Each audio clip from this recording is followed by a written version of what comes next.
So I want to share a poem. If I can get it pulled up here.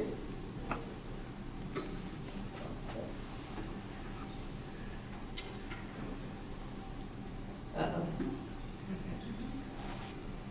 I wanted. Here we go. I wanted to share a poem that I wrote actually in the weeks after Obama's first election. And, however I feel about how politics has looked since then, it was a really important moment, obviously, for a number of reasons. But for me, I think what stood out so much in that moment was realizing that something that I didn't think was going to happen in my lifetime actually happened in my 20s. And I remember having this moment of looking at that and being like, I wouldn't have run for president. I wouldn't have ever been like, I would have just been like, no, that's not a thing that could happen. And how many other things are there that I don't think could happen that are actually possible? And I remember sitting with that, and when I called my dad that night, he picked up and we were all excited and cheering and going crazy and partying the street. And he was so quiet. I remember he was just so quiet. He was so in shock.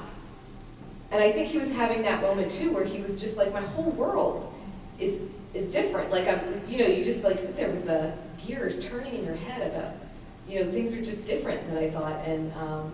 And he had this dream about playing bass when he was a kid, and people told him that he couldn't, and that he couldn't do music and he wouldn't be successful.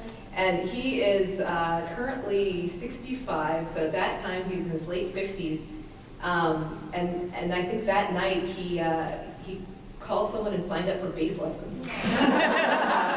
And he's currently, 65, living in Australia and in like 3 different bands. So anyway, it was just a really meaningful moment, and this was my response to it. It feels kind of significant to come back to it at this moment, 8 years later, and thinking about how we hold on to that question of what else is possible. It's called My Voice Came Out.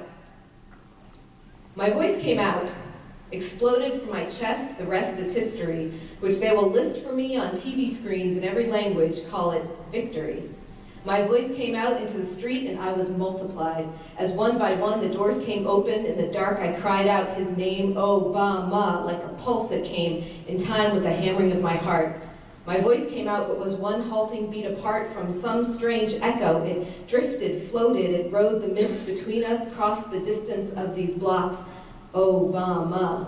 As I walked forward to take stock of this rhythm, syncopated, saw the form with whom I'd made it. Young black man we called, responded, saw in each other hope we wanted. Total stranger, reclaimed brother, in the dark we held each other. Wept for a country not as divided as it seemed. For we are stronger, we are wiser. We are braver, we are kinder. We are closer than we had ever dreamed. Through the morning and days after, we shared stories framed with laughter or trickling with tears, fears evaporating in high fives and head nods and yes we dids and thank gods. Look at this peaceful battle waged, this joyful revolution staged, a generation come of age and set on fire, conspired through concert, art shows, bake sale, get-to-knows, Facebook, come and text, YouTube campaign, video contests, as well as the door-to-door and day-to-day. We followed paths and paved the way to a country that ached to be redeemed.